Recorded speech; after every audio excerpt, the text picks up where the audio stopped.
नमस्कार, मी Sachin Chavan, MC news Jalna बातमीपत्रात आपल्या सर्वांचं स्वागत। या बातमीपत्राचे प्रायोजक आहेत संजीवनी मल्टी स्पेशालिटी हॉस्पिटल, आपल्या आरोग्याची संजीवनी, the skill to heal, the speed to care. Nagraj मसाले, अस्सल मराठमोळी गावरान चवीसाठी नागरेज मसाले आपल्या जवळच्या किराणा दुकानात उपलब्ध। जालना शहरातील एका नागरिकाला अनोळखी महिलेने आधी लिफ्ट मागितली, त्यानंतर घरी बोलावून अश्लील फोटो काढत ब्लॅकमेल करत लाखो रुपयांना चुना लावला। या प्रकरणाचा पर्दाफाश करत स्थानिक गुन्हे शाखा पोलिसांनी 3 आरोपींना बेड्या ठोकल्या आहेत।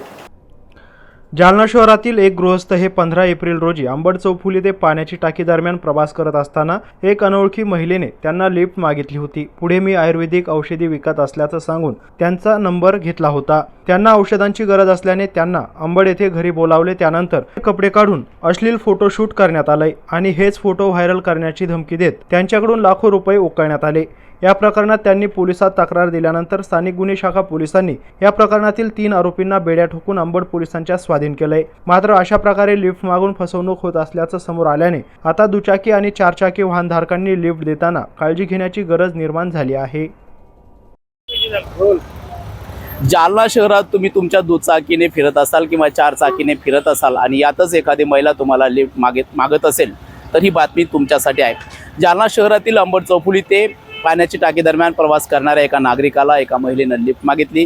याच दरम्यान या महिलेचा मोबाईल नंबर या महिलेने या नागरिकाशी शेअर केला आणि त्यानंतर या महिलेनं मी आयुर्वेदिक औषधी देते म्हणत या व्यक्तीला अंबड येथे बोलावून घेतलं।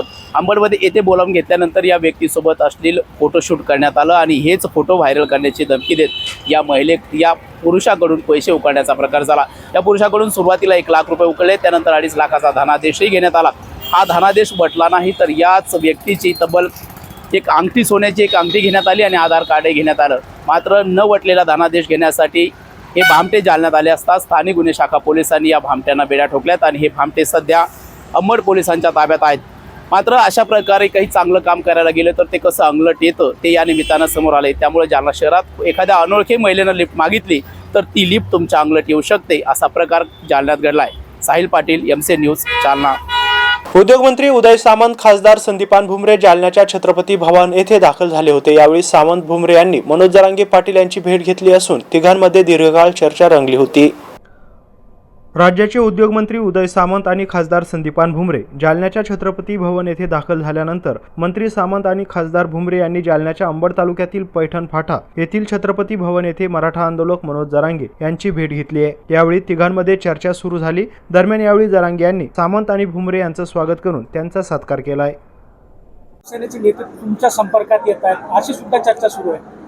नाही, आता चर्चेचं मला नाही सांगायचं, पण माझं सगळं उघड असतं, कारण 7 करोड समाज आहे मराठा, लहान नाही। याला तर कोणाला डावता येणार ना, फडणवीसांना ना कोणाला त्यांना मुख्यमंत्री मराठ्यांमुळेच मिळालेला, त्यांनीच उलट मराठीची बेमानी करू नये। परंतु त्या दृष्टिकोनातून सामंत साहेब नाही आलेले, ते इकडंच आले होते, दौरे होते आणि त्यानिमित्ताने काही गोष्टीवर चर्चा झाली, पण असं नाही की ते पुढं त्यांचं आहे म्हणून ते खंबीर येतं। नेमक्या कोणत्या गोष्टीवर चर्चा झाली? नाही, ते उघडच केली, मी पहिल्यापासूनच मीडिया समोर करतो ना बाबा। काही गोष्टीवर चर्चा झाली, नेमक्या कोणत्या गोष्टी? नाही, ह्या म्हणजे काही गोष्टीवर म्हणजे आरक्षणाच्या, कारण मी मीडिया सोडून बोलतच नाही। शिंदे सेनेचे किती लोक नाराज असले आणि तुम्हाला भेटले तरी तुम्ही समाजाच्या प्रश्नाची चर्चा करता? कोणाचे भेटले तरी, भाजपचे मंत्री भेटले तरी तीच चर्चा करतो, काँग्रेसचे भेटले तरी तेच करतो, बेसरामाचे भेटले तरी तेच करतो, शिवसेनेचे भेटले तरी तीच करतो, कोणाचेही भेटले तरी आपण चर्चा तीच करतो, कारण आपल्याला समाज सोडून दुसरं काही कळतच नाही। कारण ते निरोप घेऊन मात्र 23 तारखेपर्यंत गेलेत, त्या महाराष्ट्रातल्या समाजाला आनंद होईल, मिळेल। साहेबांनी सगळ्या मागण्या आटणून आनंदाचा दिवस आहे। रामनगर येथील हाणामारी प्रकरणात मोठी अपडेट समोर आली। एका गटाचे 4 तर दुसऱ्या गटाचे 3 जणांना पोलिसांनी ताब्यात घेतलं असल्याचं आता समोर आलंय। 11 एप्रिल रोजी या ठिकाणी 2 गटात मोठा राडा झाला होता।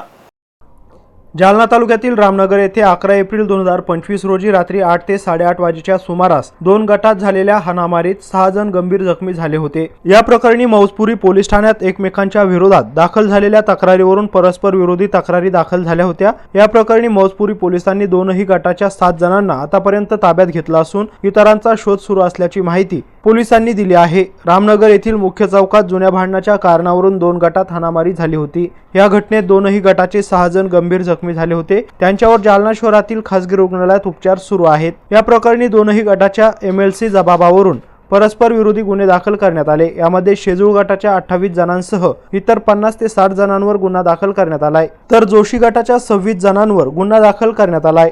या प्रकरणी जखमींवर उपचार सुरू असताना पोलिसांनी परस्पर विरोधी दाखल झालेल्या गुन्ह्यामुळे गुन्ह्यातील 7 जणांना ताब्यात घेतलंय, तर इतरांचा शोध सुरू असल्याचं पोलिसांकडून सांगण्यात आलंय।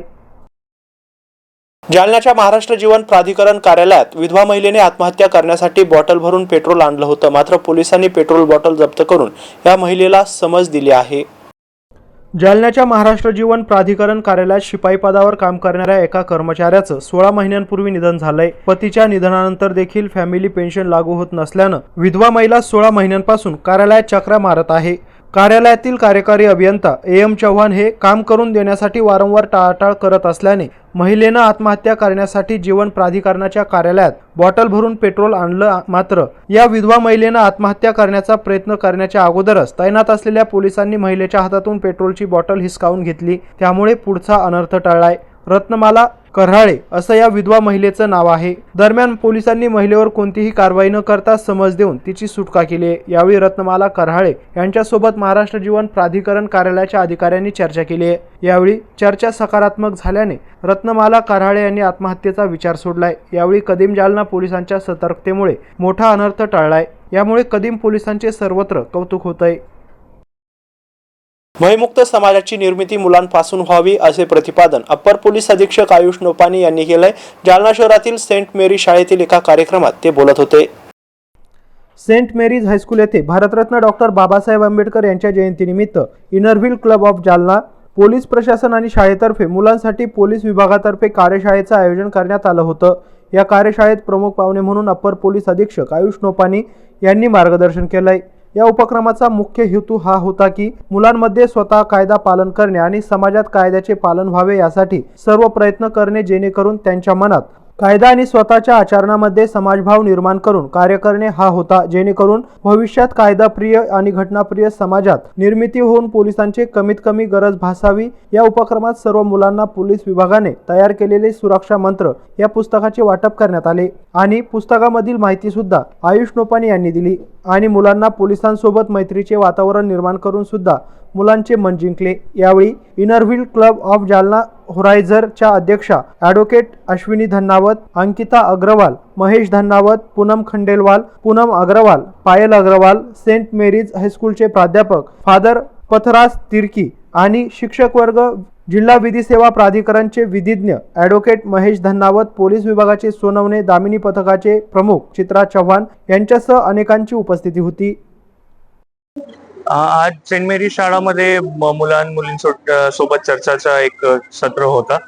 तिथे आपण बरेच असे जे आजची दिवसा म्हणजे आजची परिस्थितीमध्ये मुलांसमोर जे चॅलेंजेस आहे, जे बरेच क्राईम्स त्यांच्या विरोधात घडत आहे, ते सगळ्या गोष्टीवर चर्चा केली आणि जे सुरक्षा मंत्र पुस्तक जालना पोलिसनी लॉन्च केलेलं आहे त्याचा वाटप करून त्याचबरोबर तो पुस्तकवर चर्चा केली मुलांसोबत आणि एक फार चांगला वातावरण मध्ये हा झाले आहे। यामुळे हे सगळी कार्यक्रममुळे जे लहान बालकमध्ये पोलिसांबद्दल जे एक भीतीचा विचार असते ते निघून जातील आणि एक चांगला पॉझिटिव्ह संवाद होत आहे त्यांच्याबरोबर। याबरोबरच हे बातमीपत्र इथं संपलंय। पुन्हा भेटूया पुढील बातमीपत्रात। तोपर्यंत पाहत राहा MC न्यूज जालना। नमस्कार।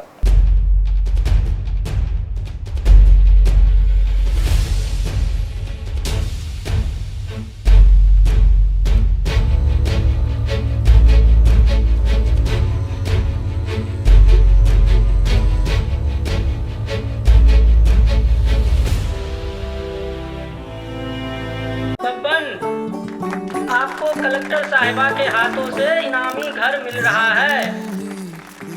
आपका घर बहुत सुंदर होगा ना? अरे नहीं बेटा, हम तो बहुत छोटे आदमी हैं। चाचू डोंट वरी, मैं बड़ी होकर आपके लिए और सबके लिए मजबूत और सुंदर घर बना के दूंगी। कालिका सरिया लाना मत भूलना।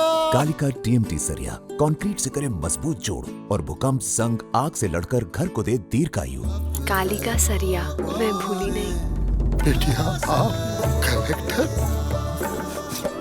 कालिका TMT, फैसला जो मजबूत हो।